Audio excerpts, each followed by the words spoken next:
warahmatullahi wabarakatuh. Perkenalkan, nama saya Sally Dianasari. Pada kali ini saya akan membahas tentang pembelajaran yang efektif. Silahkan disimak videonya ya.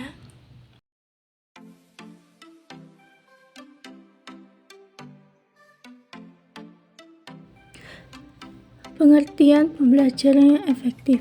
Belajar atau pembelajaran adalah sebuah kegiatan yang wajib kita lakukan dan kita berikan kepada anak-anak kita.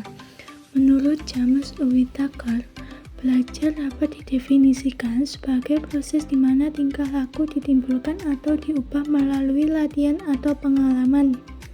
Dan menurut Howard L. Kingsley, belajar adalah proses di mana tingkah laku dalam arti luas ditimbulkan atau diubah melalui praktek dan latihan. Sedangkan menurut Kropach, belajar yang efektif adalah melalui pengalaman. Efektif itu artinya mencapai target yang ditetapkan dalam rencana. Oleh karena itu, perencanaan pembelajaran yang efektif adalah yang menetapkan kriteria target dan guru melakukan pengukuran pencapaian. Jadi, mengajar yang efektif itu jika pelaksanaannya terdapat instrumen untuk mengukur keberhasilan dan melaksanakan pengukuran. Pembelajaran yang efektif dapat juga dilihat dari segi proses dan hasil. Dari segi proses, pembelajaran dianggap efektif jika siswa terlibat secara aktif melaksanakan tahapan-tahapan prosedur pembelajaran. Dari segi hasil, dianggap efektif jika tujuan pembelajaran dikuasai siswa secara tuntas. Bentuk perubahan dari hasil belajar meliputi 3 aspek, yaitu 1. Aspek kognitif meliputi perubahan-perubahan dalam segi penguasaan pengetahuan dan perkembangan keterampilan atau kemampuan yang diperlukan untuk menggunakan pengetahuan tersebut. 2. Aspek efektif meliputi perubahan-perubahan dalam segi sikap, mental, perasaan, dan kesadaran. 3. Aspek psikomotor meliputi perubahan-perubahan dalam segi bentuk-bentuk tindakan motorik. Berikutnya adalah metode-metode pembelajaran. 1. Metode debat. Metode debat merupakan salah satu metode pembelajaran yang sangat penting untuk meningkatkan kemampuan akademik siswa. Materi ajar dipilih dan disusun menjadi paket pro dan kontra. 2. Metode role-playing. Metode role-playing adalah suatu cara penguasaan bahan-bahan pelajaran melalui pengembangan imajinasi dan penghayatan siswa.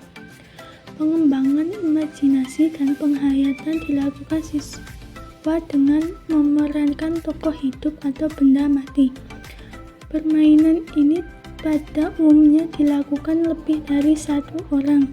Hal itu bergantung kepada orang yang diperankan. 3. Metode pemecahan masalah. Metode pemecahan masalah atau problem solving adalah penggunaan metode dalam kegiatan pembelajaran dengan jalan melatih siswa menghadapi berbagai masalah, baik itu masalah pribadi atau perorangan maupun masalah kelompok, untuk dipecahkan sendiri atau secara bersama-sama. Orientasi pembelajarannya adalah investigasi dan penemuan yang pada dasarnya adalah pemecahan masalah. 4. Pembelajaran berdasarkan masalah. Pembelajaran berdasarkan masalah memusatkan pada masalah kehidupan yang bermakna bagi siswa. Peran guru menyajikan masalah, mengajukan pertanyaan, dan memfasilitasi penyelidikan dan dialog. 5.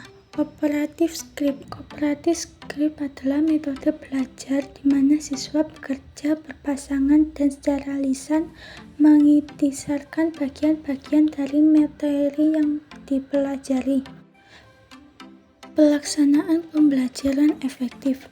Pembelajaran memang harus tidak dilakukan secara sembarangan. Diperlukan mulai dari perencanaan yang matang, pembuatan perangkat pembelajaran, pemilihan strategi, media, teknik, metode pembelajaran, hingga evaluasi pembelajaran yang semua itu saling berkesinambungan. Salah satu yang perlu diperhatikan dalam pembelajaran adalah penggunaan metode-metode pembelajaran yang efektif dan sesuai dengan peserta didik agar dalam pembelajaran yang dilakukan dapat lebih variatif dan berjalan lancar. Penggunaan model pembelajaran ini juga disesuaikan dengan materi yang akan diajarkan sehingga kesesuaian antara keduanya dan semua komponen menjadi tepat. Misalnya saja dalam pelaksanaan PAIGEM. PAIGEM adalah singkatan dari pembelajaran aktif, inovatif, kreatif, efektif, dan menyenangkan. Aktif dimaksud bahwa dalam proses pembelajaran, guru harus menciptakan suasana sedemikian rupa sehingga siswa aktif bertanya, mempertanyakan, dan mengemukakan gagasan. Jika pembelajaran tidak memberikan kesempatan kepada siswa untuk berperan aktif, maka pembelajaran tersebut bertentangan dengan hakikat belajar. Teknik pembelajaran efektif. Teknik adalah cara yang dilakukan seseorang dalam rangka mengimplementasikan suatu metode. Misalnya, cara yang harus dilakukan agar metode pembelajaran berjalan efektif dan efisien. Dengan demikian, sebelum guru melakukan proses pembelajaran, sebaiknya memperhatikan kondisi dan situasi. Taktik pembelajaran efektif. Taktik adalah gaya seseorang dalam melaksanakan suatu teknik atau metode tertentu. Taktik sifatnya lebih individual. Suatu strategi pembelajaran yang diterapkan guru akan tergantung pada pendekatan yang digunakan. Sedangkan bagaimana menjalankan strategi itu dapat ditetapkan sebagai metode pembelajaran. Dalam upaya menjalankan metode pembelajaran, guru dapat menentukan teknik yang dianggap relevan dengan metode.